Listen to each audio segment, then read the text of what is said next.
सर्व व्ह्युअर्स सगळ्यांचं इथे जे उपस्थित आहेत त्यांना सगळ्यांना माझा खूप खूप नमस्कार. श्यामचे फाउंडेशन कडनं सगळ्यांना नमस्कार.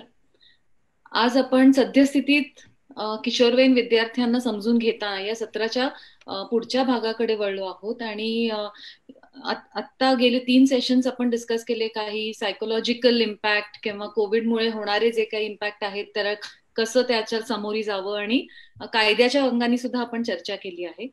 आजचा सेशन हा विशेष करून खूप स्पेशल आहे माझ्यासाठी. कारण श्यामची फाउंडेशन सातत्याने काम जे करतो आम्ही ते करिअर गायडन्स अँड काउन्सिलिंग मध्ये काम करतो. आणि या संस्थेचा जो पाया एक भक्कम रोवला गेला आहे त्याचं सगळं क्रेडिट जातं आमचे मार्गदर्शक डॉक्टर श्रीराम गीत यांना.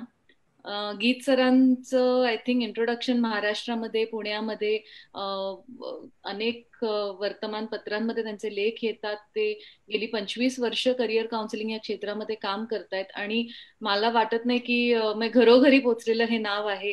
आणि करिअर गायडन्स मध्ये असलेला त्यांचा जो अनुभव आहे तो श्यामची आई फाउंडेशनच्या दृष्टीने खूपच महत्वाचा ठरलेला आहे. एक जे काही आतापर्यंत आम्ही काम केलं त्याचं एक साऊंड फाउंडेशन ले झालेलं आहे त्या सगळ्याच्या मध्ये. आज डॉक्टर गीत आमच्या बरोबर आहेत. सर नमस्कार. नमस्ते. वेलकम. कसे आहात? मजेत. प्रेक्षकांचे स्वागत. येस. आणि श्यामचे फाउंडेशनने हा कार्यक्रम सगळा अरेंज केल्याबद्दल त्यांनाही मनपूर्वक धन्यवाद. कसं सर तुम्ही कोविडमध्ये सगळं लॉकडाऊन वगैरे सगळं सुरक्षित पणे ऑफकोर्स न्यू फेज सगळ्यांसाठीच होती आणि आज तुम्हाला भेटून खूप आनंद होतोय. मला सर तुम्हाला सुरुवातीला म्हणजे आम्ही हे जे कशासाठी हे चर्चासत्र आयोजन केलं आणि कारण खूप प्रश्न येत होते कित्येक पालकांकडनं की तसेही आपल्याला माहितीये की साधारण 10वी 12वीचा रिझल्ट लागल्यानंतर मग पालकांमध्ये गडबड उडालेली असते. करिअर चॉईसेस डिसिजन्स या सगळ्याच्या भोवती आपल्याकडे खूप लोक आपल्याला शिक्षक प्रश्न विचारत असतात. पण यंदाच्या या फेजमध्ये जी काही अनिश्चितता निर्माण झालेली आहे आपल्या आजूबाजूला त्यामुळे खूपच जास्ती गोंधळून गेलेले पालकवर्ग आणि मुलं हे दोन्ही आपल्याला बघायला मिळत आहेत. तर मला तुम्हाला सर विचारायचंय की ह्या सगळ्या दृष्टिकोन ह्याच्याकडे कसं बघावं. करिअरच्या बाबतीत 10वी 12वी मध्ये कसं विचार करावा. पण तिकडे अगदी थेट त्या विषयाकडे जायच्या आधी मला थोडंसं तुमच्या बरोबर गप्पा मारायच्या आहेत थोड्या एका वेगळ्या गोष्टीबद्दल. कारण काही दिवस आपण गेले सातत्याने काही वर्ष म्हणतोय की करिअर्स आपल्याला जॉब्स कसे असणार आहेत पुढे इथून 2 वर्षांनी 5 वर्षांनी माहिती नाहीये. मुलांना आपण कशासाठी तयार करतोय आपल्याला माहिती नाहीये. आणि त्यासाठी खूप कॉम्प्लेक्स सिच्युएशन करिअर्सच्या बाबतीत पण निर्माण झालेली आहे. तुम्ही सातत्याने 25 वर्ष करिअर गायडन्स या क्षेत्रामध्ये काम केलेलं आहे. सो तुमचे सर अनुभव म्हणजे जेव्हा तुम्ही करिअर गायडन्स या क्षेत्रात सुरुवात केली काम करायला तिथून आजपर्यंत काय ठळक असे तुम्हाला बदल मुलांच्या आणि पालकांच्या दृष्टिकोनात किंवा ओव्हरऑल या सगळ्या क्षेत्रात काय जाणवलंय इथपासून सुरुवात करूयात माझ्या मते. अगदी थोडक्यात सांगायचं झालं तर 93 साली माझी 3 पुस्तकं आली. डॉक्टर व्हायचंय, इंजिनियर व्हायचंय, आर्मी जनरल व्हायचंय. या तिनाच्या पलीकडे करिअर असते याच्यावर त्यावेळेला कोणाचा फारसा विश्वास नव्हता. हा झाला पहिला टप्पा. काय शिकायचं हा पालकांच्या पुढे प्रश्न असायचा. करिअर हा शब्द सुद्धा कोणाकडे त्यावेळेला नव्हता. त्याच्यामुळे 93 ते 2000 अशी एक सामान्यपणे 7 वर्षाची फेज अशी गेली की काय शिकायचं, कुठे शिकायचं, त्याला फी किती पडते आणि या सगळ्यातनं आपल्याला बऱ्यापैकी पायावर उभं राहता येईल का, नोकरी मिळेल का, याबद्दल लोकांच्या अपेक्षा होत्या. 2000 साली Y2K मुळे बऱ्यापैकी सी चेंज झाला असं मी म्हणतो. IT नावाचा संपूर्णपणे एक भला मोठा टॉवर उभा राहिला. त्या टॉवरमध्ये विविध प्रकार सुरू झाले आणि 2004 किंवा 2005 सालापासून असं सुरू झालं की IT मध्ये नाही गेलं तर काहीतरी प्रचंड जगबुडी झालेली आहे. त्याचं एक आकर्षण सगळं सुरू झालं आणि त्या आकर्षणाच्या जोडीला स्वाभाविकपणे ITचं पॅकेज आणि बाहेरच्या सगळ्या नोकऱ्यांच्या मधले पगार याची सातत्याने कंपॅरिझन सुरू झाली आणि त्या कंपॅरिझनचा एक वाईट दृश्य परिणाम असा सुरू झाला की पॅकेज नसेल तर करिअर नाही, पॅकेज नसेल तर आयुष्य नाही.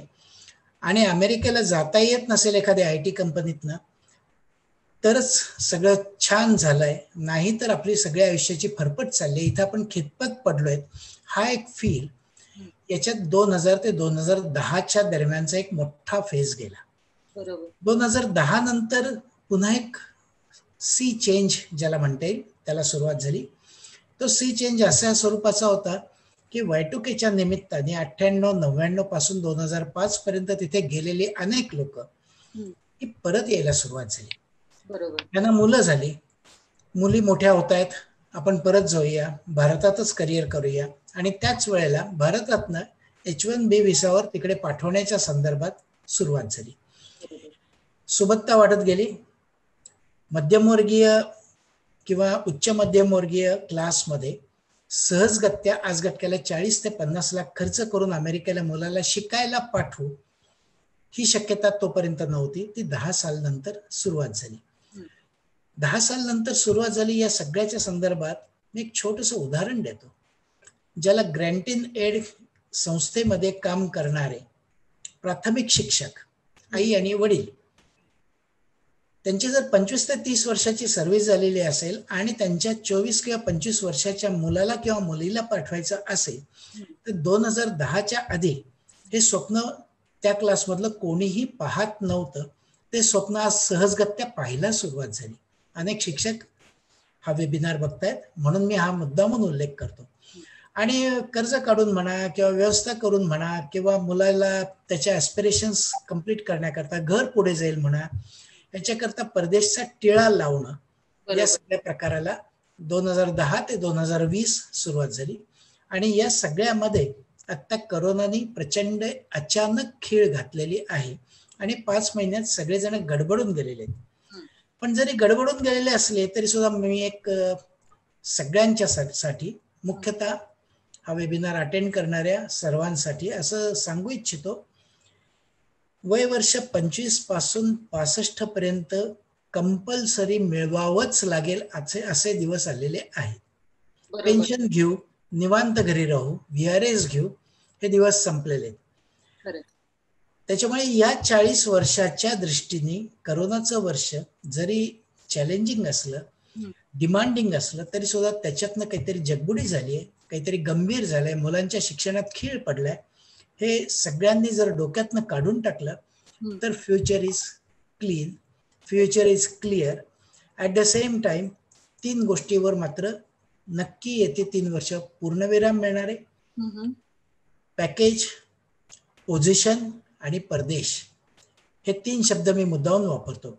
पहिलं पॅकेज कोणचं? या सगळ्याच्या संदर्भात पहिलं पॅकेज छानसं मिळण्याकरता 0.1% पलीकडे मुलांना कोणालाही पॅकेज मिळत नाही, हे पक्क लक्षात ठेवायचं. आणि 0.1% आत्ता 90% निकाल लागलेली किंवा 12वीला 85% जास्त मार्क असलेली सुद्धा जेमतेम 2% मुलं बसणार आहेत. याचा उल्लेख मी मुद्दा म्हणून करतो. कॉशन नोट म्हणून टक्क्यांवर भुलून जाऊ नका. तेव्हा पॅकेज 0.1% मिळतं.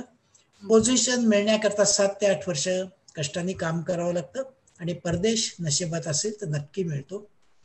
अशी गेले 25 वर्षाचे झालेले बदल थोडक्यात सांगता येतील. खरंय, दृष्टिकोन खूप बदललेला. तुम्ही तर खूपच म्हणजे वाईड एक्सपिरियन्स आहे तुम्हाला या सगळ्या पालकांशी बोलायचं किंवा तो दृष्टिकोन बघण्याचा. तुम्ही सांगताय ते खरंच खूप की पॅकेज आणि या सगळ्या गोष्टींकडे आता बघण्याचं खरंच पूर्ण विरामच आणायला पाहिजे किंवा स्कोप ओरिएंटेड डिसिजन्स किंवा पॅकेज ओरिएंटेड करिअरकडे बघण्याचा दृष्टिकोन हा आपण म्हणतच होतो. म्हणजे सातत्याने आपण आमच्यामध्ये हेच सांगतोय की career is a process, event नाही आहे. स्कोप माणसावरती शिफ्ट झालाय, करिअरवरनं माणसावरती कधीच शिफ्ट झालेलं आहे, पण ते आपण अजून रेकग्नाइज करत नाही आहोत. तर आय थिंक हा आरसा लख्ख आपल्याला दिसलेला आहे कोविडच्या दिवसांमध्ये आणि त्याच्यावरती आपल्याला काही परत एकदा मी आपले खूप प्रेक्षक सर, आपले बरीच लोक वाट बघत होती आजच्या सेशनची. म्हणजे गीत सरांबरोबर लाईव्ह जातोय म्हटल्यानंतर आम्हाला खूप फीडबॅक आले, खूप प्रश्न पण यायला सुरुवात झाली होती. तर खूप बरीच लोक जॉईन झालेली आहेत आपल्याला. मी सगळ्यांचं परत एकदा स्वागत करते. नमस्कार सगळे. I hope everybody is nice, Hale and hearty. काळजी घ्या सगळे. प्रश्न पण यायला लागलेले आहेत सर, आणि मी सगळ्यांना सांगते तुमचे पण काही विशिष्ट प्रश्न असतील तरी सुद्धा आम्हाला पाठवा. या सेशन मध्ये जे काही आम्ही उत्तरं देऊ शकू त्याचा प्रयत्न करू. वेळ जर का कमी पडला तर नंतर आम्ही पर्सनली पण उत्तरं देऊच.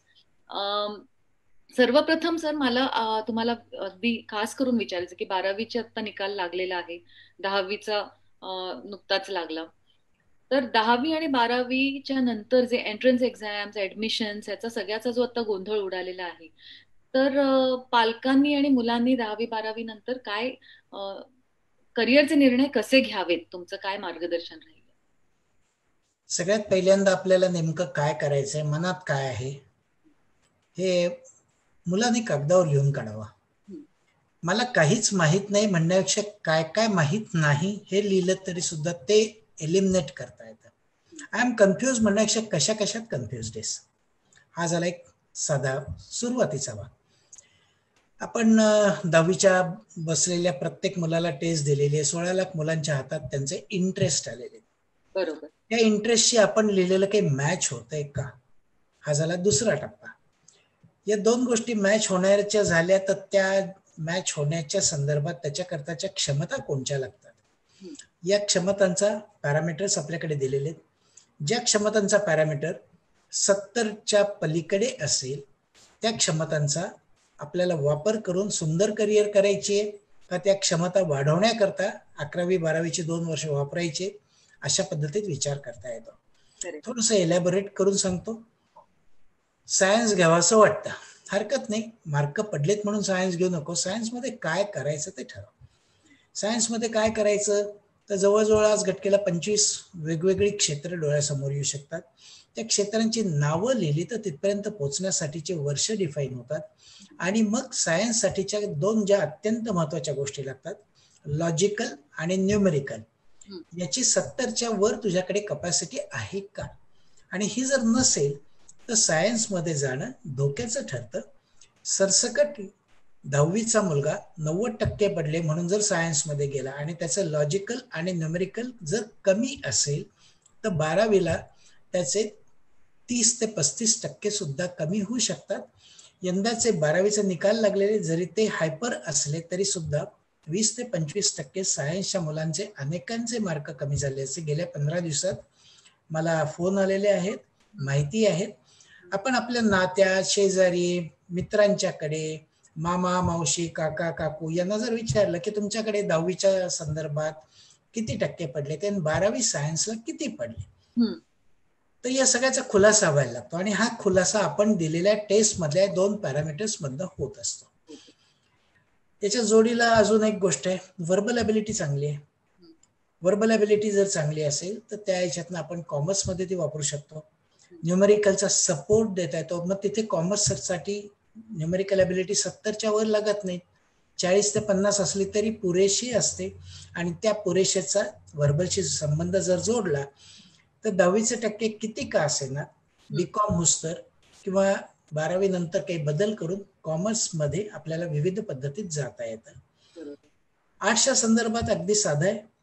महत्वाची मुद्दा, सोशल सायन्सेस, भाषा या दोनावर प्रभुत्व आहे का, आणि ॲव्हरेज पेक्षा त्यातले मार्क चांगले आहेत का, आणि व्हर्बल ॲबिलिटी चांगली आहे का, असे निर्णय घेण्याकरता मुलांनी कागदावर लिहिलेले त्याचं डेस्टिनेशन, त्या डेस्टिनेशनसाठीचं हातातलं तिकीट म्हणजे इंटरेस्ट टेस्ट, आणि त्या तिकिटातनं आपल्याला क्लास कोणचा मिळतोय म्हणजे आपली क्षमताची टेस्ट, अशा 3 पद्धतीत विचार जर केला. आणि शिवाय श्यामची फाउंडेशन काउन्सिलर्सकडनं मार्गदर्शन देऊ शकतं. विविध आपण ट्रेन केलेले काउन्सिलर्स आहेत, तेही मार्गदर्शन देऊ शकतात. याच्यातनं पुढे जाता येतं. तर हे सगळं आपण कल चाचणी म्हणजे करिअर गायडन्सचं महत्व ओळखून आपण 17 लाख विद्यार्थ्यांना कल चाचणी दिली, त्याच्यानंतर महाकरिअर मित्र पोर्टल आहे, ही सगळी जरी माहिती हाताशी असली तरी सुद्धा सद्यस्थितीत म्हणजे आम्ही मागच्या एका सत्रामध्ये चर्चा झाली की 8वी पासून आपण मुलांचं सगळं लक्ष भविष्याकडे वेधलेलं असतं की तुला पुढे काय व्हायचंय, प्रत्येक मिनिटाला हा प्रश्न मुलांना आपण विचारतो किंवा त्या दृष्टीने ते विचार करत असतात. आणि सडनली आत्ताच्या परिस्थितीत असं झालंय की पुढचे काहीच ठोकताळे आपण त्यांना शाश्वतरित्या काही आता सांगू शकत नाही की बाबा तुझी एंट्रन्स एक्झाम कधी डिक्लेअर होणार आहे का नाही, या वर्षी आता इतकी महिने गेलेले आहेत, आता सिलेबस कसा कम्प्लीट होईल, अशी जी एक अनिश्चितता झालेली आहे त्यामुळे सुद्धा एक खूप गोंधळ आणि त्याच्यामुळे येणारा एक सायकोलॉजिकल प्रेशर मुलांवर आणि पालकांवरती हा खूप एक वेगळा निर्माण झालेला आहे, ज्याला आपण नाकारून आता चालणारच नाहीये. त्यामुळे मुलांच्या मनामध्ये ती जी एक भीती आहे की बाबा आता मी सायन्स ऍडमिशन घेतली, निम्म वर्ष गेले, पुढे माझी एंट्रन्स एक्झाम कशी, किंवा 12वी नंतरची मुलं सुद्धा गोंधळलेली आहेत आता की अभ्यास झालेला आहे पण परीक्षा कधी होणार आहे. तर या बाबतीत थोडंसं तुमचं मार्गदर्शन, खरं मेसेज. सांगू का, एंट्रन्सवर प्रचंड फोकस करण्याच्या संदर्भात इंजिनिअरिंगला जवळपास प्रत्येकाला ऍडमिशन मिळणार आहे. बरोबर. सगळ्यांना ऍडमिशन देऊन सुद्धा 50,000 जागा रिकाम्या राहत आहेत. खरे. 10वी नंतर डिप्लोमाला डायरेक्ट जर जायचं असेल तरी सुद्धा गेल्या वर्षीच्या निम्म्या जागा रिकाम्यात, असं आज पेपरमध्ये छापून आलेलं आहे. बरोबर. त्याच्यामुळे मला कॉम्प्युटर सायन्सलाच जायचं आहे, मला मेकॅनिकललाच जायचं आहे, त्याच्यापेक्षा मला चांगला इंजिनियर बनायचं आहे. त्याच्यासाठी डिप्लोमाचाही रस्ता आहे, त्याच्यासाठी सीईटीतनं कितीही मार्क मिळाले तरी सुद्धा रस्ता उपलब्ध आहे. महत्वाचा मुद्दा असा आहे की सगळा भर कुठे असतो की मला ते कॉम्प्युटर पहिलीपासून आवडतो म्हणून कॉम्प्युटरच घ्यायचं आहे, असं काहीतरी एक चमत्कारिक मनात असतं. त्याच्याऐवजी इंजिनिअरिंग जर करायचं असेल तर एक साधा सोपा रस्ता सांगतो. आपल्या माहितीतला फायनल इयरला शिकणारा, आपल्याला ज्या ब्रांचमध्ये करावं असं वाटतं त्या ब्रांचमध्ये शिकणारा एखादा मुलगा किंवा मुलगी शोधा. 24 किंवा 25 वर्षाचा मुलगा किंवा मुलगी त्या ब्रांचमधनं पास झाल्यावर सध्या काय काम करते याची चौकशी करा आणि या दोनातनच तुम्हाला सगळी उत्तरं मिळतील. सगळ्या उत्तरांमध्ये असं लक्षात येईल की 24-25 वर्षाचा मुलगा किंवा मुलगी ब्रांचमधनं जे शिकले त्या याच्यातलं 60 ते 70% विसरूनच गेलेला आहे, काहीतरी भलतंच करतोय, किंवा त्यांनी काहीतरी संपूर्णपणे इंजिनिअरिंग सोडूनच MBA केलंय, आणखीन काहीतरी केलंय, MPSC UPSC करतोय. म्हणजे थोडक्यात आज घटकेला मला कुठे ऍडमिशन मिळते याच्या करताची सीईटीचं जे टेन्शन आहे ते काढून टाका, तुम्हाला ऍडमिशन नक्की मिळणार आहे. 10वीच्या मुलांचा सुद्धा हाच प्रश्न आहे. आता गेले 2 दिवस सातत्याने निकाल खूप मोठा लागलाय आणि कॉलेजचे ऍडमिशन खूप कट ऑफ वर जाणार आहे.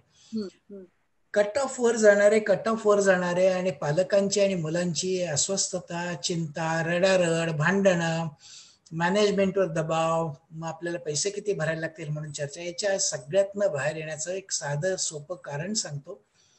माझ्या माहितीत सायन्स किंवा कॉमर्सचा दिवाळीनंतर 100% वर्गात बसणारा एकही मुलगा मला गेल्या 10 वर्षात भेटलेला नाही. अगदी खरं म्हणजे गणपतीपासूनच वेध लागतात.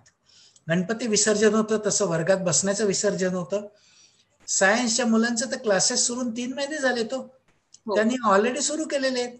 कॉमर्सची ती स्थिती आहे, त्यांचे वेबिनार्स चाललेत. अरे मग कॉलेज कोणचं याच्याबद्दल तुम्ही रडारड आणि भांडण कशा करताय. आता राहिला प्रश्न आर्ट्सचा. आर्ट्सच्या संदर्भात जितकं तुमचं स्वतःचं वाचन चांगलंय, स्वतःचं लेखन चांगलंय, स्वतःचं अनालिसिस चांगलंय, स्वतःच्या शब्दात तुम्ही लिहायला सुरुवात करताय, त्या सगळ्याच्या संदर्भात आर्ट्समधली फार तर 2% मुलं विचार करतात आणि ती 2% उत्कृष्ट यशस्वी होतात. बाकीची 98% जेमतेम BA करतात किंवा 12वी नंतर BA सुद्धा सोडून भलत्याच कुठल्या तरी रस्त्याला जातात. मला असं वाटतं की एंट्रन्सच्या संदर्भात अत्यंत टफेस्ट एंट्रन्स फक्त एकुलती एक आहे, ती म्हणजे मेडिकलची. आणि मेडिकलच्या संदर्भात मेडिकल सगळ्यांसाठी नाहीये, त्याचे आकडे समजावून घ्यायचे. ते मी थोडेसे वेगळ्या पद्धतीत सांगतो. संपूर्ण महाराष्ट्रातल्या सरकारी कॉलेजच्या जागा आहेत 4,000. त्याच्यामुळे तुम्हाला कितीही टक्के पडले तरी त्या 4,000त तुम्ही नीट मधनं बसलात तरच सरकारी कॉलेज जाणार आहात, नाही तर 70 लाख रुपये खर्चून तुम्हाला प्रायव्हेट कॉलेजला जावं लागणार आहे. त्या एक 70 लाखाची तयारी असेल तर विषय संपतो, नसेल तर 4,000त बसण्याच्या संदर्भात आपण कुठे आहोत. आता एकच आकडा सांगतो.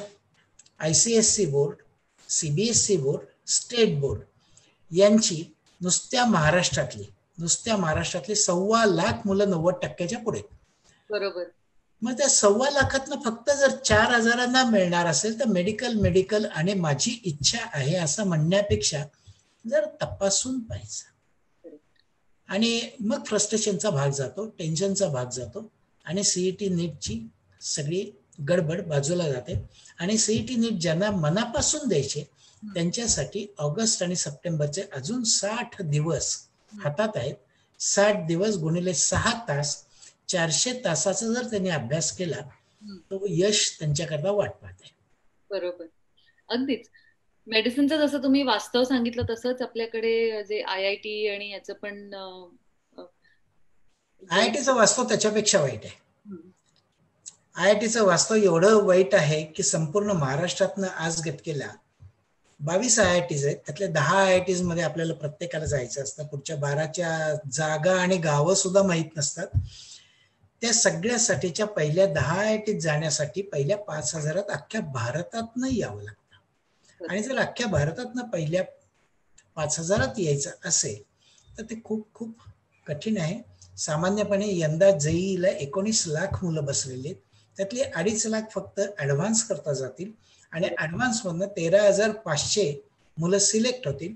त्या 13,500 22 IITs जाणार आहेत. पण पहिल्या 10 IITs जाण्यासाठी पहिल्या 5,000तच यावं लागेल. आणि त्याच्यात हवी ती ब्रांच मिळण्याचं प्रमाण पाहिजे असेल तर ते 2300 ते 2400च्या पलीकडे आजवर कधीही मिळालेलं नाही.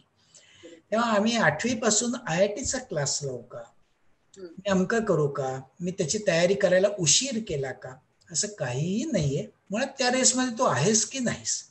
थोडक्यात म्हणजे मी छान पळतो म्हणून आता ऑलिम्पिकची तयारी करतो असं बोलणं म्हणजे मी मेडिकलला किंवा JEEला प्रयत्न करतो असं आहे. मात्र JEEच्या चांगल्या पर्सेंटाईल मधनं थोडक्यात 85च्या पलीकडचं पर्सेंटाईल असेल तर डेफिनेटली आपल्याला चांगलं कॉलेज महाराष्ट्रातलं 15% मिळू शकतं.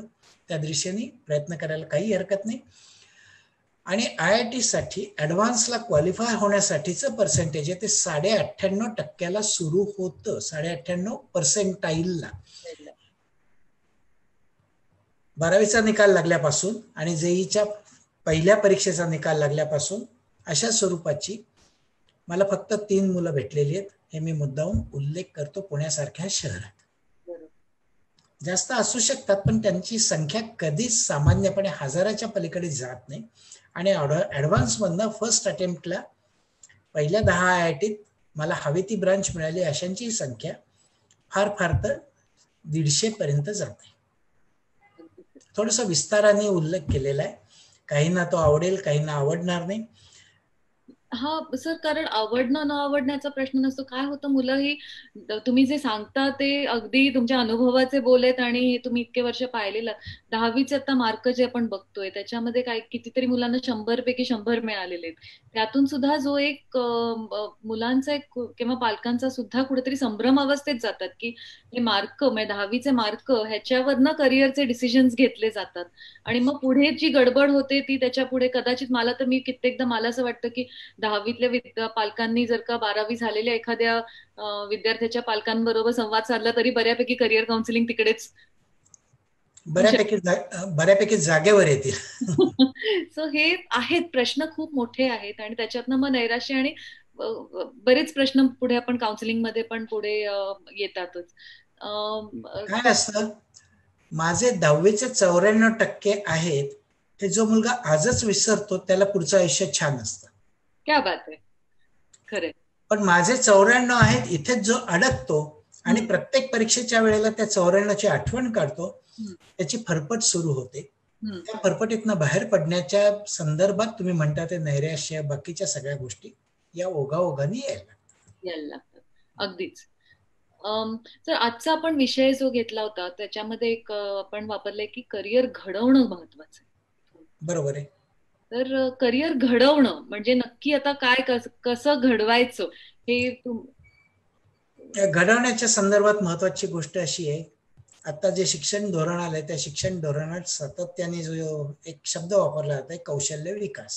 कौशल्य विकास, अनुभव आणि कौशल्य याची जोड डिग्री घेताना मग ती कोणची का असेना म्हणजे मेडिकलची डिग्री घ्यायची असेल तर ती घेताना आताच्या मेडिकलच्या स्टुडंटला जर विचारलं की करोनाच्या संदर्भात 1 फेब्रुवारी पासून आतापर्यंत काय झालं, तर त्याचं उत्तर असं आहे की आमच्या करिक्युलम मध्ये करोना नव्हता.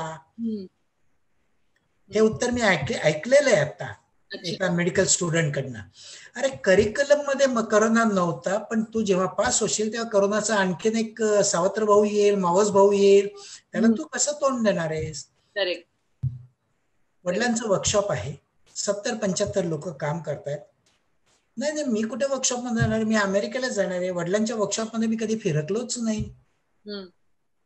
वडील चार्टर्ड अकाउंटंट आहेत, मुलालाही चार्टर्ड अकाउंटंट व्हायचंय, पण त्यांच्या ऑफिसमध्ये मी कधी गेलोच नाही. कौशल्य विकास आणि अनुभव. कौशल्य विकासाकरता सगळ्यात महत्वाची गोष्ट आता स्किल्स लागतात कोणची. म्हणजे मला जर्नलिझम करावंसं वाटतं. जर्नलिझम मध्ये आज PRO आहे, डिजिटल आहे, सोशल आहे, त्याच वेळेला मास कम्युनिकेशन सारखा भाग आहे, ऍडव्हर्टायझिंग सारखा भाग आहे. या सगळ्या छटा समजावून घेणारा माणूस. मला कॉमर्स शिकायचंय, ठाम्याठोकपणे फक्त अकाउंट्स माझं चांगलं आहे, मला टॅली येतं अशा म्हणणाऱ्या मुलाला आता वाव नाही. याच्या उलट तुझ्या अकाउंटचा आज वापर कुठे कुठे केला जातो, BPOत केला जातो का, कॉल सेंटरला केला जातो का, त्याच वेळेला लॉजिस्टिक्स मध्ये केला जातो का, ई-कॉमर्स मध्ये ते कसा वापरलं जातं, या सगळ्याच्या संदर्भात 6-6 महिन्याचे अनुभवाचे स्टिंट्स आणि विविध लोक कोणकोणत्या स्वरूपाची कामं करतात याच्याबद्दलची जर आपण माहिती घ्यायला लागली, पदवी कोणची का असेना, एक वाक्य मी मुद्दामून एलॅबोरेट करतोय, पदवी कोणची का असेना ती फर्स्ट क्लासची पाहिजे, ती नक्की मिळते. कॉम्प्युटरचा उत्तम वापर करता यायला पाहिजे. खेळणं नाही, गेम्स नाही, टायपिंग नाही, ईमेल्स नाहीत आणि व्हिडिओज नाहीत, सिनेमे पाहणं, नेटफ्लिक्स बघणं तर त्याहून नाही, पण उत्तम वापर करता येतो का. उत्तम वापर याचा अर्थ इथे F1 to F7 किंवा F8 पर्यंतच्या ज्या कीज आहेत, या सगळ्याच्या सगळ्या कीजचं काय घडतं हे जर कळत नसेल तर तू कॉम्प्युटर अजून शिकतोयस. हा झाला दुसरा टप्पा. आणि तिसरा टप्पा 10 लोकांशी बोलणं, त्यांचं बोलणं ऐकून घेणं, समजून घेणं. पदवीच्या जोडीला या 3 गोष्टी करणारा कोणताही पदवीधर छानशा अनुभवातनं गेलेला असतो आणि त्याचं काय करायचं त्याला नोकरी देणारा ठरवत असतो. तेव्हा नोकरी देणाऱ्याने दिली की तो त्याच्या ऑर्गनायझेशन मध्ये जी गरज आहे त्याचं ट्रेनिंग देतो. त्याला ट्रेनी इंजिनियर म्हणतात, ट्रेनी मॅनेजर म्हणतात, इंटर्नशिप म्हणतात मेडिकलमध्ये. या सगळ्या पद्धतीत ट्रेनिंग संपलं की प्रोबेशन सुरू होतं. या सगळ्या पिरियडला ट्रेनिंग किंवा प्रोबेशनच्या पिरियडला कॉलेजच्या कॅन्टीन सारखं वापरणारी मुलं हकलली जातात, परमनंट न करता. आणि याच्यात अत्यंत सिरियसली माझी ऑर्गनायझेशन काय काय करते याची नीट माहिती घेऊन पुढे जाणारी सगळी मुलं त्यांच्या करिअर घडवण्याचा पहिला फाउंडेशनचा दगड घालतात आणि ती कोनशिला असते असं मी समजतो. आणि त्या कोनशिलावर वरचा सगळ्या डोलारा उभा राहतो. अगदी अगदी घडवण्याची कोनशिला बसवण्याचं काम तुम्हाला पदवी घेताना करायचं. आणि हा खूप महत्वाचा एक काळ असतो की जो बरेचदा मुलं गमवून बसतात आणि मग पुढे गेल्यानंतर मग it's too late too, it's not late ever, पण तरी हा महत्वाचा काळ गेलेला असतो हातातून. आणि ग्रोथचे ऑपॉर्च्युनिटीज जे आहेत किंवा मग आपण म्हणतो की एम्प्लॉईज नॉट इंडस्ट्री रेडी किंवा जी तफावत आहे स्किल्सची आपल्याकडे ती सगळी राहणार, कारण इंडस्ट्री रेडी आपलं करिक्युलम नाही. त्याच्यामुळे इंडस्ट्रीला आज घटकेला पगार पण द्यायचा आणि शिकवण्यात वेळ पण घालवायचा हे आता सध्या नकोय. IT मध्ये ते अत्यंत गरजेचं असल्यामुळे IT इंडस्ट्री ते करते, पण बाकीच्या सगळ्यांच्या संदर्भात फार दिवस याच्यात आता द्यायला तयार नाहीयेत. आणि असे इंडस्ट्री रेडी जे असतात त्या सगळ्यांना सुरुवातीचा जो शब्द होता पॅकेज आणि पोझिशन पहिल्या 3 वर्षात मिळायला सुरुवात होते. सर एक प्रश्न आलेला आहे, माया पंगम मॅडम लिहित आहेत. विद्यार्थ्यांवर करिअर निवडीच्या बाबतीत आवड, क्षमता आणि संधी ह्या गोष्टींचा विचार करायचा असतो. हे कितीही बिंबवलं तरीही पालक आणि विद्यार्थी केवळ 10वी 12वीला मिळालेल्या गुणानुसारच करिअरची निवड करताना दिसतात. याला आळा कसा घालायचा, हा एक खूप महत्वाचा प्रश्न आहे. कारण आपण जेव्हा, म्हणजे एक थोडंसं मी तुम्हाला सांगू इच्छिते इथे की श्यामची फाउंडेशनच्या मार्फत आपण जेव्हा 5 वर्षापूर्वी काम सुरू केलं, कॉर्पोरेशनच्या शाळांमध्ये 2,000 विद्यार्थ्यांबरोबर काम करताना हेच आपल्याला आढळलं होतं. म्हणून आपण शासनाबरोबर काम करायचं ठरवलं आणि गेले 5 वर्ष कल चाचणी ही महाराष्ट्रामध्ये घरोघरी पोहोचली आहे. प्रत्येक विद्यार्थ्याला करिअर निवडताना आवड, क्षमता बघायची असते. शिक्षक ट्रेन झालेले 40,000 आज महाराष्ट्रामध्ये. एक अवेअरनेस क्रिएट झालाय, पण तरी सुद्धा त्याचं कन्व्हर्जन जेव्हा चॉईसेस मध्ये होताना, मायाजींचा प्रश्न मला अगदी म्हणजे वास्तव आहे म्हणजे ते. मायाजी, तुमच्या प्रश्नाचं मी जरा एक वेगळ्या पद्धतीत उत्तर देतो. मुलाला घेऊन तुम्ही आईस्क्रीम पार्लर मध्ये गेलात किंवा एखाद्या उडप्याच्या सुंदर हॉटेलात गेलात. आईस्क्रीम पार्लर मध्ये गेल्यानंतर मुलगा तिथे असलेल्या 32 डब्यांकडे, विविध फ्लेवर्सकडे पुन्हा पुन्हा पुन्हा पुन्हा बोट फिरवत बघत असतो. बरोबर. बराच वेळ तो बोट फिरवतो आणि बराच वेळ बोट फिरवल्यानंतर शेवटी म्हणतो चॉकलेट द्या, नाही तर मँगो द्या. उडप्याकडे जातो, वेटरला बोलवतो, आज गरम काय, आज ताजं काय, आज नवीन काय. वेटर वैतागाने सगळी लिस्ट घडाघडा म्हणून दाखवतो, ऐकली जाते. मेनू कार्डवर 10 वेळेला फिरवलं जातं आणि सगळं झाल्यानंतर पुन्हा मसाला डोसाच द्या, पंजाबी डिशेस पाहिजे असतील, सगळं ऐकून घेतलं जातं, मटार पनीरच द्या. बरोबर. तसं करिअरचं होत आहे. आणि तसं जर करिअरचं होत असेल तर आज घटकेला मटार पनीर तुम्हाला खायचंय, हरकत नाहीये, पण त्या मटार पनीर मधनं पुढे काय काय निघू शकतं याच्याबद्दलचा निदान एक माहिती करून घ्यायला 12वी पर्यंत तुम्ही उपयोग करा. बरोबर. आणि 12वी पर्यंत उपयोग केला. मी 12वी पर्यंत एवढ्या करता शब्द वापरतोय की तुम्ही मसाला डोसा सांगितलात किंवा चॉकलेट किंवा मँगोज सांगितलं म्हणजे 12वी पर्यंतचा एक रस्ता पकडला. मार्क मिळाले म्हणून सायन्स घेतलं, बरे पडले म्हणून कॉमर्स घेतलं, काहीच ऍडमिशन मिळत नाही म्हणून आर्ट्सला गेला आणि उरलेले सगळे डिप्लोमा किंवा ITI ला गेले. तरी कोणत्याही 12वी नंतर 12 रस्ते तुमच्याकरता उपलब्ध आहेत. माझा शब्द नीट लक्षात घ्या, कोणत्याही 12वी नंतर 12 रस्ते उपलब्ध आहेत. पण सगळ्या पालकांच्या संदर्भात एकच वाक्य गेली 100 वर्ष पक्क डोक्यात ठसलेले, ते तुम्हालाही माहिती आहे, माझं लाडकं वाक्य आहे, सायन्स घेतल्यावर कुठे पण जाता येतं. ऑप्शन्स हे वाक्य आणि ऑप्शन्स ओपन राहतात, हे वाक्य घेऊन सायन्स मध्ये उडी मारलेली कुठे पण जात नाहीत, ते जागच्या जागी कोसळतात.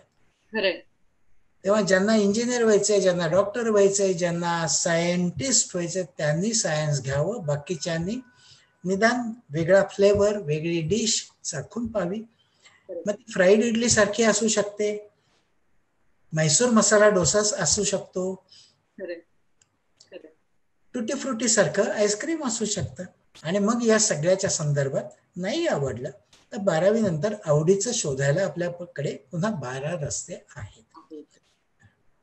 आणि त्या 12 रस्त्यांचा मी उल्लेख आत्ता करत नाहीये, कारण आज आपला विषय 9वी आणि 10वी. अगदी. आणि सर, जसं आपण म्हणतो कायम की करिअर हा इव्हेंट नाहीच आहे, ही सतत चालत राहणारी प्रक्रिया. म्हणजे इव्हन ग्लोबल रिसर्च आता सांगतोय की मॅक्सिमम मुलं जी आता पुढच्या जनरेशनची आहेत ती आयुष्यामध्ये मिनिमम 3 वेळा किंवा 4 वेळा त्यांचं करिअरचं फील्ड बदलणार आहेत. किंवा सगळ्या इथून पुढेचे जे फील्ड आहेत ते इंटरडिसिप्लिनरी होतेच आतापर्यंत सुद्धा, पण आता all the more they are going to be more of water tight compartments कुठेच असण्याची शक्यता नाहीये. You will have to be more open towards other disciplines also. तर हे सगळं सुरू आहेच. अजून एक प्रश्न सर आलेला आहे, मी प्रश्न घेते एक, की खूप साधा सिंपल प्रश्न आहे. तर कोणालाही बिझनेस साधा तितका तो उत्तर द्यायला कठीण असतो. मृणालिनी नंदकिशोर विचारतायत की सर, कोणालाही बिझनेस करायचा असेल तर त्याने काय करावे? 5 वर्ष दुसऱ्याच्या पैशाने अनुभव, पहिली फर्स्ट क्लासची डिग्री, 5 वर्ष ज्या स्वरूपाचा बिझनेस करावा असं वाटतंय त्याच्याकरता दुसऱ्याच्या पैशाने अनुभव, मग स्वतःच्या बिझनेस बद्दलचं मॉडेल तयार करा, रिसोर्सेस शोधा, आणि मग त्याच्यात बेलाशा उडी मारा, यश नक्की मिळतं. आणि नाही मिळालं तर फ्रस्ट्रेशन येत नाही. करेक्ट. याच्याऐवजी 10वी पासून मी बिझनेसमध्येच जाणार आहे असं सांगणारी असंख्य मुलं भेटतात. पण बिझनेस कशाशी करायचा, बिझनेस कशाचा करायचा, त्याच्याकरता लागतं काय काय, त्यातला अनुभव काय काय आहे त्याची माहिती नसेल तर ही सगळी माहिती गोळा करण्याकरता किमान 5 वर्ष द्यावे लागतात. वर्ष 28व्या वर्षी तू उडी मार. बरोबर. 23 पर्यंत तू शिक, तोपर्यंत कौशल्य विकास कर, अनुभव घे, 5 वर्ष उमेदवारी कर आणि जरूर त्याच्यात पण काही हरकत नाही. अशी नावं घेऊन मला अनेक उदाहरणं देता येतात. नावं मी मुद्दाम आत्ता घेत नाहीये, पण ज्या इंडस्ट्रीत जावं असं वाटतं त्या इंडस्ट्रीचा अभ्यास केला, वयाच्या 32व्या वर्षी 34व्या वर्षी पडलं आणि आज त्यांचं एम्पायर उभं केलंय. अशी अनेक उदाहरणं. अगदी हॉटेल मॅनेजमेंट जरी कंप्लीट केलं तरी सुद्धा पहिल्याच दिवशी वडिलांच्या पैशाने हॉटेल टाकलं तरी सुद्धा अपयश येण्याची शक्यता भरपूर. 3 वर्ष तुला ज्या साईजच्या हॉटेल काढावं असं वाटतं त्याच्याबद्दलची माहिती घे, तिथे काम कर आणि काम करून मग पड. हॉटेल मॅनेजमेंट नंतर मला पॅकेजवाली 5 स्टारची नोकरी मिळाली आणि आता मी माझा जॉईन टाकतो, तो तोंडगशी पडण्याची शक्यता भरपूर. बरोबर. आणि तो 5 स्टार काढण्याची शक्यता 0. मग 5 स्टार मध्ये गेलास कशाला. करेक्ट. अगदी. मला वाटतं त्यांच्या प्रश्नाचं उत्तर एका वाक्यात आहे, 5 वर्ष दुसऱ्याच्या पैशाने अनुभव, पदवी दरम्यान कौशल्य विकास आणि नंतर योग्य तो बिझनेस. स्वातीनी पण लिहिलंय, स्वाती नामजोशींनी, की अगदी चपकल उदाहरण. जर तुमची उदाहरणं अगदी मार्मिक, आम्ही इतके वर्षापासून हे अनुभवतोय आणि आज शिक्षक पण महाराष्ट्रातले जे आहेत ते पण बरेच लिहितायत की सर तुमची अगदी समर्पक उदाहरणं असतात नेहमीप्रमाणेच. आणि ऑफकोर्स बरीच जे शिक्षक तुम्हाला ऐकतायत, इथून पुढे सुद्धा हा व्हिडिओ शेअर होतो आणि बरेच नंतर सुद्धा ऑफलाईन ऐकतात, काही प्रश्न नंतर सुद्धा येतात आमच्याकडे. मग असे काही पर्सनल काही प्रश्न आले की आम्ही उत्तरं पण त्यांना पर्सनली पाठवतो. काही केसेस असतील ज्यांना. स्वाती मॅडम असं म्हणत असतील आता हे पुढचं वाक्य काय बोलणार आहेत. पण आहेत आज आपले सगळे आमचे फाउंडेशनचा परिवार आज सगळा लाईव्ह ऑलमोस्ट झालेला आहे. नीता कुलकर्णी आहेत, पंकज शुक्ला आहेत, सगळेच दिसत आहेत मला आज. Welcome to everybody, welcome once again. तर मला आज म्हणजे आता कालपासून परवापासून जे काही कालपासून राहतात नॅशनल एज्युकेशन पॉलिसी ज्याच्यावरती बरेच वर्ष आता आपण ऐकत होतो, म्हणजे माझ्या मते आता झाली आहेत त्याला 5-1 वर्ष तरी त्याच्यावरती चर्चा सुरू होती, कन्सल्टेशन सुरू होत्या. नॅशनल लेवल, स्टेट लेवल कन्सल्टेशन्स मध्ये आमचे फाउंडेशननी पण पार्टिसिपेट केलं होतं. आपण बरेच इनपुट्स दिले होते, इतरांचे इनपुट्स ऐकले होते. त्या सगळ्यांचं खऱ्या अर्थाने एक विचार करून एक नवीन एज्युकेशन पॉलिसी पुढे आलेली आहे, नॅशनल एज्युकेशन पॉलिसी आपल्या समोर. It is a very forward looking policy, डिसरप्टिव्ह आहे बऱ्याच अर्थाने आणि ती खरंच इम्प्लिमेंट करण्यासाठी सगळ्यांनीच आपण ताकद लावायला पाहिजे. नुसतंच बाय स्टँडर्ड म्हणून ती आता इम्प्लिमेंट होणार का नाही बघण्यापेक्षा प्रयत्न नक्की सगळेजण करतील. मला असं वाटतंय सर की एक कालपासून जे गोंधळ उडालाय की त्यांना सगळ्यांना असं वाटतंय की पुढच्या वर्षी, आता एक प्रश्न पण आलेला आहे एका सरांचा की पुढच्या वर्षी 10वी-12वी होणार का नाही. त्या बाबतीत थोडस तुमचं सगळ्याच्या संदर्भात 2022-23 या दरम्यान विविध टप्प्यांवर याचं इम्प्लिमेंटेशन सुरू करण्याचा विचार आहे. करेक्ट. म्हणजे जे टप्पे आहेत 5, 3, 3, 4 या कुठल्या तरी एका टप्प्यावर, उदाहरणार्थ अभ्यासक्रम बदलायचा, 1ली ते 10वीचा अभ्यासक्रम बदलला, 1ली पासून सुरुवात केली, अचानक 9वीचा आणि 10वीचा नाही बदलला, हे सगळ्या शिक्षकांना बाकीच्या प्रेक्षकांना माहिती आहे. 1लीची पुस्तकं बदलली, ती सगळ्या पद्धतीत बदलत गेली. तसंच हे सगळं प्रत्येक टप्प्यावर बदलत जाईल. तर आपला मुलगा किंवा मुलगी कोणत्या टप्प्यावर आहेत त्या टप्प्याप्रमाणे त्यांना बदल कधी अपेक्षित आहे हे लक्षात घ्यायचं 22-23च्या संदर्भात. म्हणजे उदाहरणार्थ आत्ता मुलगा 8वीत आहे तर त्याच्या दृष्टीने 3 वर्ष बदल होणार नाहीये. आत्ता मुलगा 10वीत आहे तर तो या सगळ्यातनं बाहेरच पडणार आहे, त्याच्यासाठीच हे नाहीये. पण आता माझा मुलगा 3 वर्षाचा आहे,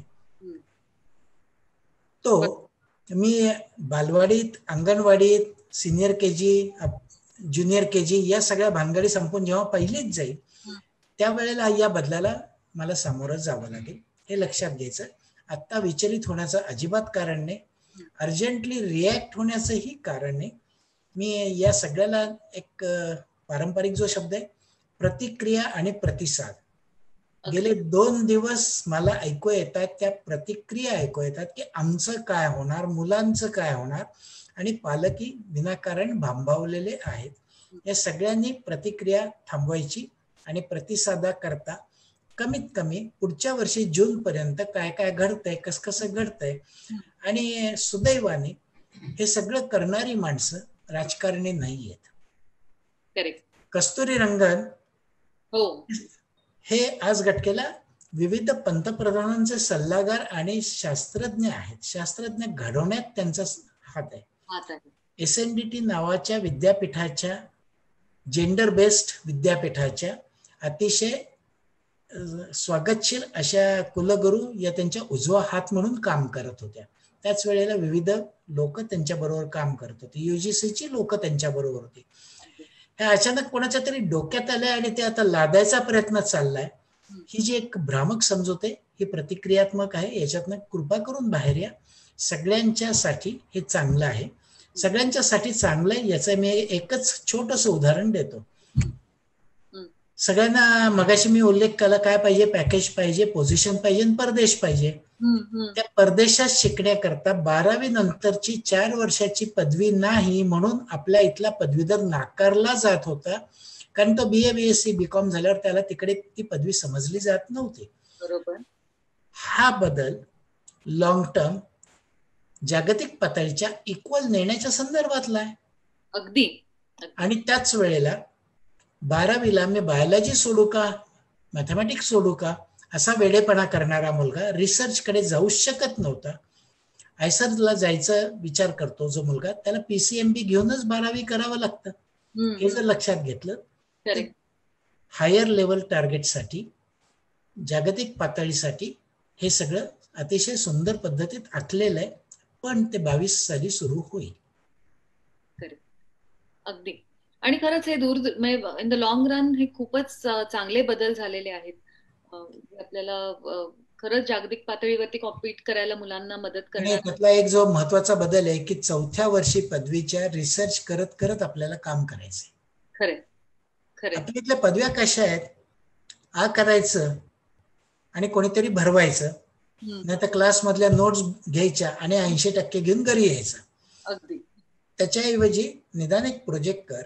हे BA BCom BScच्या मुलांना माहिती नव्हतं. इंजिनिअरिंगच्या संदर्भात सुद्धा प्रोजेक्ट विकत घेतले जाण्याची सवय गेली 5 वर्ष सुरू झालेली. या सगळ्या मेंटॅलिटीतनं बाहेर पडण्याची एक सुरुवात आहे. हळूहळू बदल होत जातील याच्याबद्दल माझा ठाम विश्वास आहे.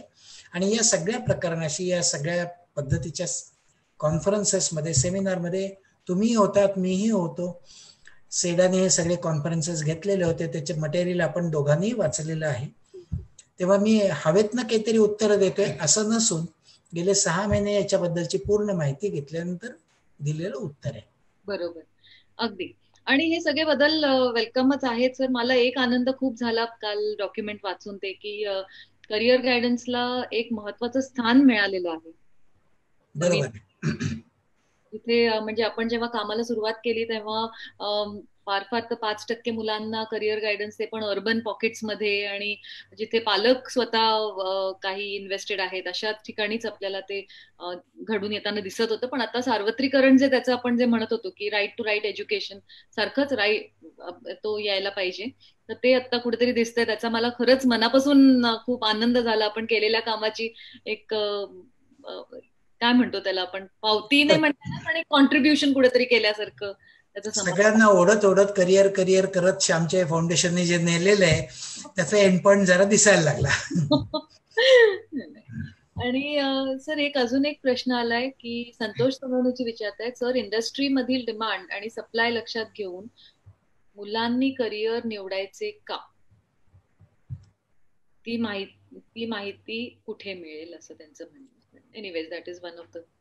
एक तुमचा प्रश्न खूप जरी वेग असला तरी मी त्याचे तुकडे पाडतो आणि तुकडे पाडल्यावर लक्षात येईल. आपला मुलगा इंजिनियर झाला, त्याला इंडस्ट्रीत डिमांड सप्लाय आहे. कॉमर्स ग्रॅज्युएट झाला तरी तो स्टोअर्स आणि सप्लाय चेन मध्ये आणि लॉजिस्टिक्स मध्ये जाऊ शकतो. त्याच वेळेला समजा ट्रॅव्हल इंडस्ट्री आत्ताची खाली गेलेली आहे, पुन्हा 3 वर्षांनी मोठी झाली, ट्रॅव्हल टुरिझम मध्ये आपला मुलगा जाऊ शकतो. त्याच वेळेला हेल्थकेअर मध्ये करोनामुळे संपूर्णपणे हेल्थकेअर इंडस्ट्री रिव्हॅम्प झालेली आहे. इन्शुरन्सला वेगळंच पंख फुटलेले आहेत. आतापर्यंत 3 महिन्याचा इन्शुरन्स, 5.5 महिन्याचा इन्शुरन्स, 9 महिन्याचा इन्शुरन्स आणि तो 50,000चा असं कधी नव्हतं. आणि त्याचे काही टक्के म्हणजे केवढे मिळणार आहेत हे जर लक्षात घेतलं तर हे सेक्टर्स नव्याने ओपन होत आहेत.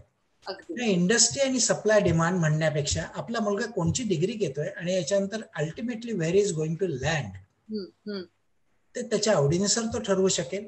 आणि त्याच्या आवडीनुसार ठरवताना आत्ता मला अमुकच करायचं आहे म्हणण्यापेक्षा मी विविध प्रकारची कौशल्य, विविध प्रकारच्या अनुभव हे सगळं घेत घेत एक छानशी डिग्री घेतो आणि मग त्याच्यानंतर कशात जायचं. आता हेल्थकेअर म्हटलं की सगळ्यांच्या डोळ्यासमोर तर डॉक्टर किंवा पॅरामेडिकल डोक्यातनं काढून टाकायचं. आज मोठ्यात मोठं पुण्यातलं कोणतंही हॉस्पिटल घ्या, समजा जर तिथे 4,000 लोक काम करत असतील तर या डॉक्टर्स किंवा पॅरामेडिकलची संख्या जेमतेम 800 असते. बाकीचे ते सगळे विविध पदव्या घेतलेलीच लोक काम करतात ना, त्यांच्या कौशल्यातनं ते काम करतात. अशा पद्धतीत आपण इंडस्ट्री कोणची, इंडस्ट्रीची नीड कोणची आणि आपली पदवी कोणची याची सांगड नक्की घालू शकतो. तर अजून पण खूप प्रश्न येत आहेत, आज आपण ते सगळे कव्हर करू शकणार नाही आहोत. मे बी आपण परत एकदा मी तुम्हाला रिक्वेस्ट करीन, अजून एक सेशन आपण ठेवू शकतो नक्की.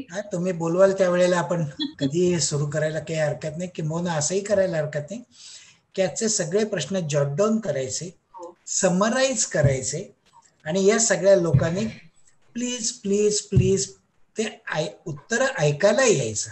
नाही तर आम्ही प्रश्न विचारला आणि आता पुढचा वेबिनार काय करायचा आहे असं म्हणण्यापेक्षा ते समराईज करून त्यांची उत्तरं देताना आजच्यापेक्षा त्यांना नवीन काहीतरी छान ऐकायला मिळेल अगदी याची गॅरंटी देता येते. आणि प्रश्नोत्तराच्या संदर्भात जितके प्रश्न जास्त तितके उत्तर नसतात, त्याची काहीच उत्तर असतात. खरं, हे लक्षात घ्यायचं. खरं, अगदी. सर आजचं खूपच छान मार्गदर्शन झालं. या सगळ्या पार्श्वभूमीवर मला तुम्हाला सांगायला आनंद, तुम्हाला मी शेअर केलंच आहे, सगळ्यांना पण माहितीये की आपण जे आता शासनाबरोबर काम करत होतो त्याच बरोबरीने कित्येक CBSE ICSE बोर्डच्या पालकांनाही प्रश्न होते हे सगळे विविध. त्यामुळे आत्ताच गेल्या आठवड्यात आपण नॉट जस्ट करिअर्स म्हणून notjustcareers.com ही वेबसाईट लॉन्च केलेली आहे, जिथे कल चाचणी, आपली इंटरेस्ट, ऍप्टिट्यूड टेस्ट, त्याच्यानंतर त्याच बरोबरीने पालकांसाठी पहिल्यांदाच आपण भारतामध्ये असं केले की, कारण जो आता पण काही प्रश्न मी बघतीये प्रत्येकाचं हेच म्हणणं होतं की सगळं जरी असेल तरी पालक यांचा दृष्टिकोन कसा बदलणार. तर त्यासाठी तो खरंच खूप मोठा चॅलेंज आहे. म्हणजे मला पण एडल्ट्सना आय मीन काउन्सिलिंग करणं is very difficult rather as compared to children. तर त्या दृष्टीने आपण एक पेरेंटिंग कोर्स पण डेव्हलप केलाय जो आपण त्याचा खूप उपयोग होणार आहे. एक छोटस कालचंच उदाहरण सांगतो. वडील मेकॅनिकल इंजिनियर, आई IT मध्ये आणि मुलगी म्हणते मी कॉमर्स मध्ये जाणार. दोघ जण मुलांचा शब्द वापरायचा होता भंजाळलेले. ओके. त्यांचा प्रश्न असा की कॉमर्स मधला आम्हाला काही कळत नाही. अरे तुम्ही त्याचा अभ्यास घेणार नाही आहात ना मुलाचा, तुम्ही त्यातनं बाहेर या, मुलाला सपोर्ट करा, प्रोव्हायडर राहू नका. सपोर्ट करा, मदत करा, माहिती द्या आणि हे आपल्या कोर्समधनं नक्की डिझाईन होईल मला माहिती आहे. कारण अविरत 1, 2, 3 हे सगळं डेव्हलप करताना मी तुमच्याच बरोबर होतो. पालकांसाठीचा सुद्धा तयार केलेला जो कोर्स आहे 5 तासाचा, तो केल्यानंतर अशा छोट्या छोट्या सगळ्या प्रश्नांची काहीतरी उत्तर सापडतील. रामबाण उत्तरे कधीच नसतात. शेवटी मुलगा ज्या वेळेला करिअरच्या पाण्यात पडतो तेव्हा सुरुवात होते. तेव्हा या सगळ्या मॉड्यूलचा नॉट जस्ट करिअरचा छान उपयोग होणार आहे याच्याबद्दल मला तर नक्की खात्री आहे. आणि व्हावा आणि तो जास्तीत जास्त लोकांना त्याचा फायदा व्हावा. कारण काउन्सिलिंग सेशन्स मध्ये सुद्धा आपले लिमिटेशन्स येतात किती लोकांपर्यंत आपण पोहोचू शकू. त्यामुळे टेक्नॉलॉजीचा वापर करून हा आपण एक पर्याय शोधून काढलेला आहे. आणि आज आमचे अध्यक्ष भारत देसाईला जी पण येणार होते झूम वरती, पण काही काम आल्यामुळे त्यांना जॉईन होता आलेलं नाहीये, त्यामुळे त्यांनी पण तुम्हाला नमस्कार सांगितलेला आहे. आणि आमच्या सगळ्याच टीम कडनं ऍज युजल श्यामची फाउंडेशनच्या इथे असलेला सगळा आमचा परिवार श्यामची फाउंडेशनचा आणि सगळे शिक्षक जे काही बघतायत आता हा प्रोग्राम, त्या सगळ्यांकडनं मी तुम्हाला बिग थँक्यू सर. तुम्ही तुमचं नाही, मला थँक्यू देऊ नका, हे सगळे लोक आल्याबद्दल आणि त्यांना पण भारत सरांनी आणि तुम्ही हे सगळं अरेंज केल्याबद्दल. त्याच वेळेला माझ्या शेजारी डाव्या हाताला मधुरा बसलेल्या आहेत, त्यांनाही मनपूर्वक धन्यवाद. Thank you so much.